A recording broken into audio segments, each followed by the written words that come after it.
নমস্কার বন্ধুরা, সমাধির রান্নাঘরে সবাইকে স্বাগত।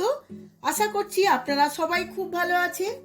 আজ আমি দারুণ একটি রেসিপি নিয়ে আপনাদের কাছে চলে এসেছি, কাশ্মীরি লঙ্কার চপ। দারুণ স্বাদের এই রেসিপিটি খুব কম মশলা ও কম সময়ে আপনাদের কাছে শেয়ার করব। আপনারা যে কোনো সন্ধ্যার আড্ডাতেই খুব সহজেই বানিয়ে নিতে পারবেন। সম্পূর্ণ ভিডিওটি দেখার জন্য অনুরোধ রইল। আমার চ্যানেলের নতুন বন্ধুদের কাছে অনুরোধ, আমার চ্যানেলটিকে সাবস্ক্রাইব করার জন্য আর পাশে থাকা বেল আইকনটি প্রেস করে রাখবেন, কারণ আমার সমস্ত রান্নার নোটিফিকেশন সবার আগে আপনাদের কাছে পৌঁছে যাবে। আর ফেসবুক বন্ধুদের কাছে অনুরোধ, আমার পেজটিকে ফলো করার জন্য। চলুন দেখে নেওয়া যাক রেসিপিটি। কাশ্মীরি লঙ্কার আলু দিয়ে চপ বানানোর জন্য এখানে আমি কাশ্মীরি লঙ্কা নিয়ে নিয়েছি। এখন আমি ভালোভাবে ভেতর থেকে সমস্ত বীজ ও শিরাটা বের করে নেব। তার জন্য একটা ছুরির সাহায্যে এইভাবে কোনাকুনিভাবে লম্বা করে কেটে নেব। এইভাবে কেটে নিয়ে ভেতর থেকে খুব ভালো করে মোটা থেকে বীজ সমেত শিরাটা বের করে ফেলব, যাতে পুরো লঙ্কাটা গোটাই থাকে, ভেঙে না যায়। এইভাবে আঙুল দিয়ে ভালো করে বের করব। এইভাবেই আমি সমস্ত লঙ্কা বীজগুলো ছাড়িয়ে নেব। সমস্ত লঙ্কা থেকে বীজগুলো ভালোভাবে ছাড়ানো হয়ে গেছে।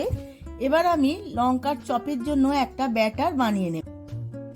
ব্যাটারটা বানানোর জন্য এখানে আমি একটা পাত্রে 200 থেকে 250 গ্রাম ছোলার বেসন নিয়ে নিয়েছি।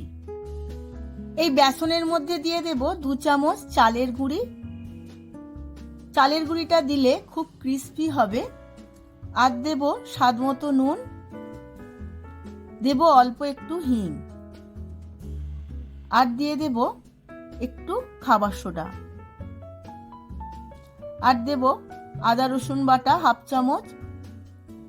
চামচ হলুদ গুঁড়ো, আর হাফ চামচ লাল লঙ্কার গুঁড়ো। আপনারা চাইলে চিলি ফ্লেক্সও দিতে পারেন। সমস্ত শুকনো উপকরণগুলো খুব ভালোভাবে মিশিয়ে নেব। এবার এর মধ্যে দেব জল দিয়ে একটা ব্যাটার বানাবো। ব্যাটারটা হবে খুব ঘনও না, খুব পাতলাও না। বেসনের ব্যাটারটা 2 থেকে 5 মিনিট খুব ভালোভাবে ফেটিয়ে নেব। এবার এর মধ্যে সামান্য জল দিয়ে একটা ব্যাটার তৈরি করব। অল্প অল্প করে জল দেব, না হলে পাতলা হয়ে যাবে। এইভাবেই আমি একটা স্মুথ ব্যাটার তৈরি করে নেব। আমার ব্যাটার তৈরি হয়ে গেছে। এবার চপের জন্য পুরটা বানিয়ে নেব। তার জন্য কড়া বসিয়ে নিয়েছি। কড়ার মধ্যে 3 চামচ তেল দিয়ে দিয়েছি। তেলটা গরম হয়ে গেছে। এবার কেটে রাখা 2টো পেঁয়াজ আমি এর মধ্যে দিয়ে দেব। পেঁয়াজটা খুব ভালো করে ভেজে নেব।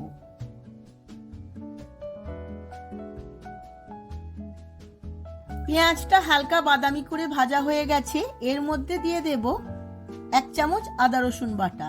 আদা রসুন বাটাও আমি পেঁয়াজের সঙ্গে খুব ভালো করে ভেজে নেব।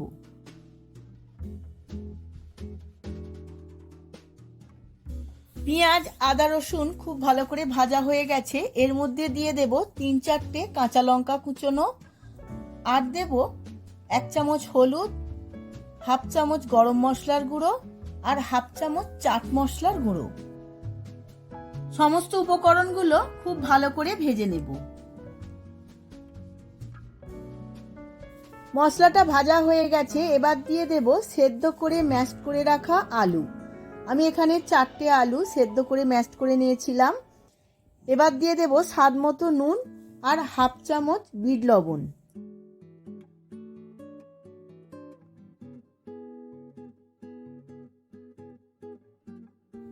এবার সমস্ত মশলাটা আলুর সাথে খুব ভালোভাবে মিশিয়ে নেব, আর 4 থেকে 5 মিনিট এইভাবে কড়ার মধ্যে নেড়ে নেব, যাতে আলুর সমস্ত ময়েশ্চারটা শুকিয়ে যায়। আলুর পুরটা আমার অনেকটাই শুকনো হয়ে গেছে। এবার এর মধ্যে দেব আগে থাকতে ভেজে গুঁড়িয়ে রাখা মশলা। এর মধ্যে রয়েছে 1 চামচ ধনে, হাফ চামচ জিরে, আর 2টো শুকনো লঙ্কা আমি ভেজে গুঁড়িয়ে নিয়েছিলাম। সমস্ত কিছু আবারও একবার ভালোভাবে মিশিয়ে নেব।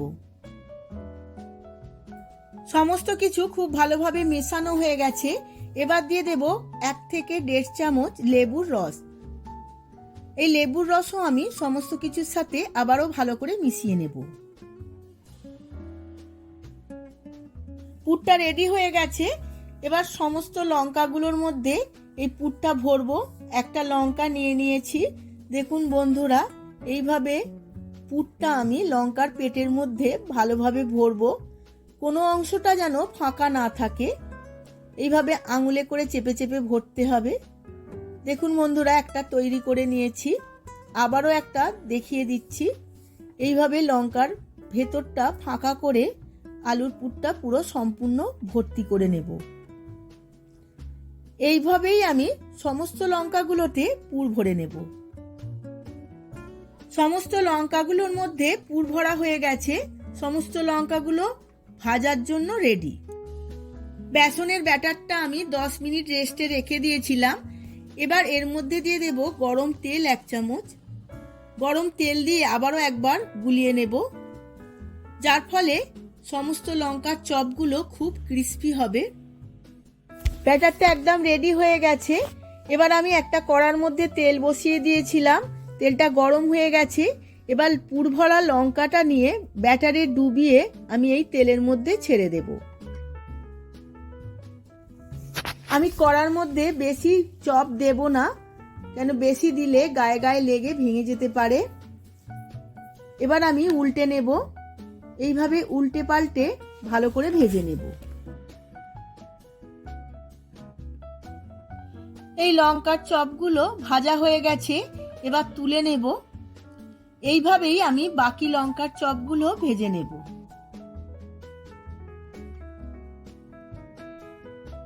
এইভাবেই আমি সমস্ত লঙ্কার চপগুলো ভেজে নিয়েছি। আমি সার্ভ করে নিয়েছি লঙ্কার চপগুলো টমেটো সসের সাথে। দারুণ দেখতে লাগছে।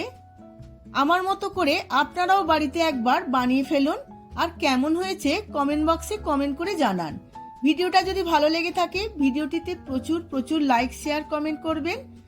আজ তাহলে আসি, আবার দেখা হবে পরবর্তী ভিডিওতে নতুন কোনো রেসিপি নিয়ে।